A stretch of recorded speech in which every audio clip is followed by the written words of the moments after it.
As you all know that there are elections in the 4 states and 1 union territory of India, and the political parties are fighting hard to win the elections. In that context, electoral funding becomes a very important issue. And recently, a petition was filed in the Supreme Court regarding the electoral bond, and it was asked that they should be banned before the elections take place in these 4 states and 1 union territory of Puducherry, because it gives unnecessary preference to certain political parties and is a disadvantage to certain political parties. So, my name is Anuj Sharma, and today we will be discussing about the issue regarding the electoral bonds. What is the scheme of electoral bonds, what are the issues related to electoral bonds, and what is the objective of the electoral bonds. So, first of all, electoral bonds as a scheme was introduced in the budget of 2017 and 18. In the budget of 2017 and 18, the then Finance Minister of India issued or announced the idea of electoral bonds.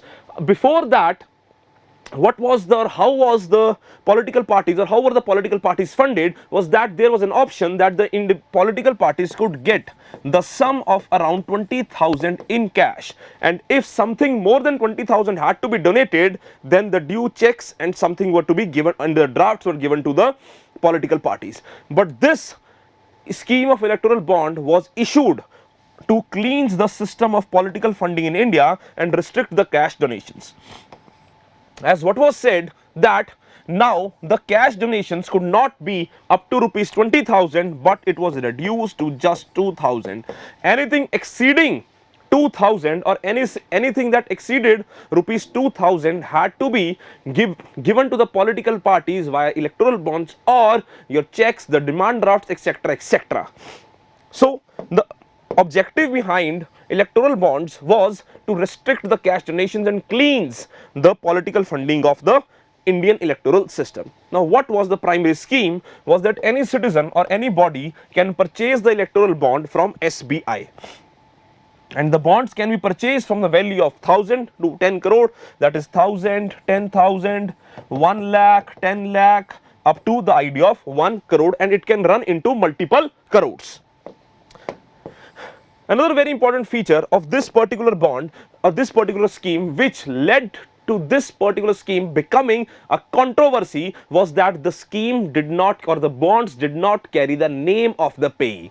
If I am paying somebody or my company is paying somebody an electoral bond, then it is not necessary that it needs to carry my name. तो यहाँ पे जो idea दिया गया था that it was done to cleanse the system of electoral funding, but it further led to the idea of opacity, as no one knows that who is the payee and know how much amount the individual is paying to the political party. So, this scheme or the bonds did not carry the name of the payee and will be valid only for 15 days. Can be encashed only by the registered political parties, and the political parties should have secured not less than 1% of the valid votes in the recent general elections. Now, when these electoral bonds were introduced in the budget of 2017, these acts were amended. RBI Act of 1934 was amended, Representation of Peoples Act 1951 was amended, Income Tax Act of 1961 and Companies Act of 2013 were amended to incorporate the ideas of electoral bonds. What were the amendments? We will discuss it further. That what were the primary amendments. Now, what does the government say? What does the government say that why these electoral bonds are necessary or why these electoral bonds are important? First thing that the government talks about is that these electoral bonds are given only and only to the political parties which are the registered political parties. So, if they are given to the registered political parties, then what it means that it reduces the further perpetuation of the political parties. As in India, there are more than 5,000 political parties, and many of these political parties are just formed to collect the cash donations. Now, this cannot be done, as recognized political parties can get this electoral bonds. So, what does the government say? The government says that it limits the use of cash in the political funding. क्योंकि पहले क्या था that it used to be up to 20,000, but this has reduced it to the idea of 2,000. And also that donors of more than this was unknown, so it was a completely opaque system. So the government said that it is much more beneficial as of now that the cash usage is limited. Second thing that the government said and the government basically says is that the electoral bond scheme reduces the idea of black money. In electoral funding, it is basically the black money, because what happens in the electoral funding is that there is no primary cap set on the expenditure that is to be done by the political parties by the Election Commission of India. The expenditure of the candidates is marked कि the candidate standing in the election or contesting the election can not do any more expenditure than a stipulated amount that is given or defined by the Election Commission of India. But there is no as such cap regarding the electoral funding or the electoral expenditure of the political parties, which makes this scheme of electoral bonds much more important. So the government says that the payments have to be issued by the electoral bonds, and the electoral bonds are accepted only by DD, check, hence there can be no black money. Moreover, the buyers to comply with the KYC norms, and also that this is a limited time period, that it is open just for 15 days. So what will happen is that there will be no parallel economy. Moreover, the government says that it protects the donor from the political victimization, because if the individual is donating to the other political party and the other political party is in power, so if for example the donator wants to donate to the political party A,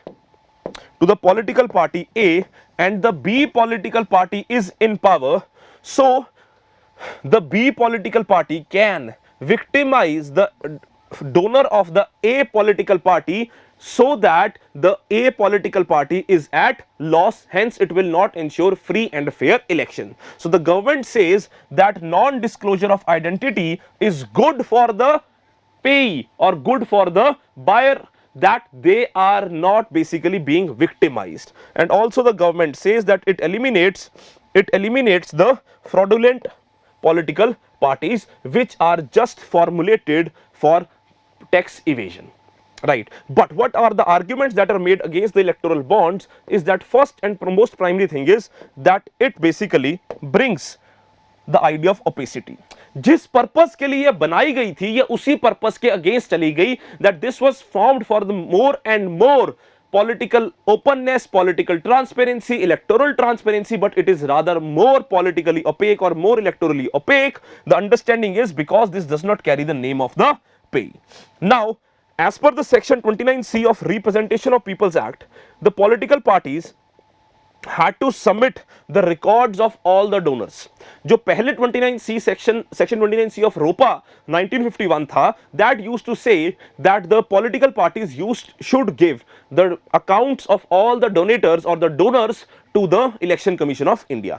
But the budget of 2017, when this electoral bond scheme was introduced, that changed the entire idea, in which it was said that the donors of the electoral bonds are exempted as no one knows the names. So how the political parties will give the names to the election commissioner? Second thing is that the political parties had to submit the ITRs or income tax returns under the IT Act of 1961. Now the political parties and no one knows the name of the donators or the donors. So what happens is that the list, the address, the name has not to be included. Hence the electoral bond is even exempted from the Income Tax Act. Moreover, which is much more dangerous, is the corporate misuse, as people say that this may increase the idea of crony capitalism or the quid pro quo arrangements between the political parties and the corporate houses, that the corporate houses will tell the political party in power that we are donating you this much amount and this is what we require from your side. That is there will be a quid pro quo arrangement between the political party and the corporate houses, because what has been done is basically that there was earlier a 7.5% cap on the net profits of the company, that the company can donate 7.5% of the net profit to the political party, and that profit was to be seen for last 3 years, and this was as per Companies Act of 2013. But what did this scheme do, or what did the budget of 2017 did, was that it removed this cap. Now it said that the political parties can get the money from the corporate houses and there was no cap of 7.5%. right? And as you can see that this was basically 7.5% cap on net profits, and this was when removed. That means even the loss making companies or loss making propositions can donate. Hence it led to the emergence of many shell companies.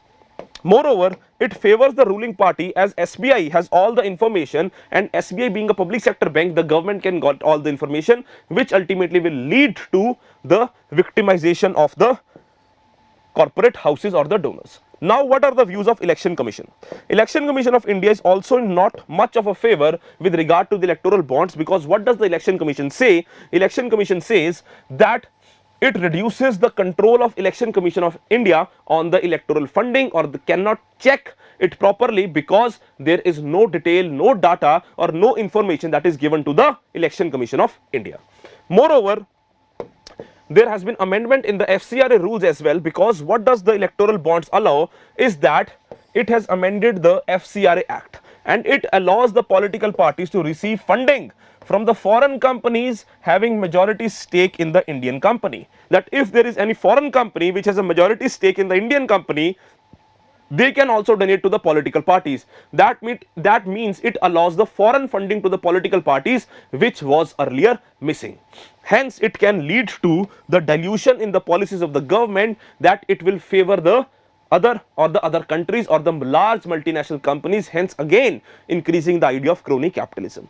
So these are the certain issues which are being filed in front of the Supreme Court, and the demand has been rising again and again, or has been rising again and again, that the electoral bond scheme should be relooked, rechecked, and the stay has to be put on these electoral bonds, because as per the information of ADR, the petitioner in this particular case, that more than 90% of the electoral bonds goes to the political party in power.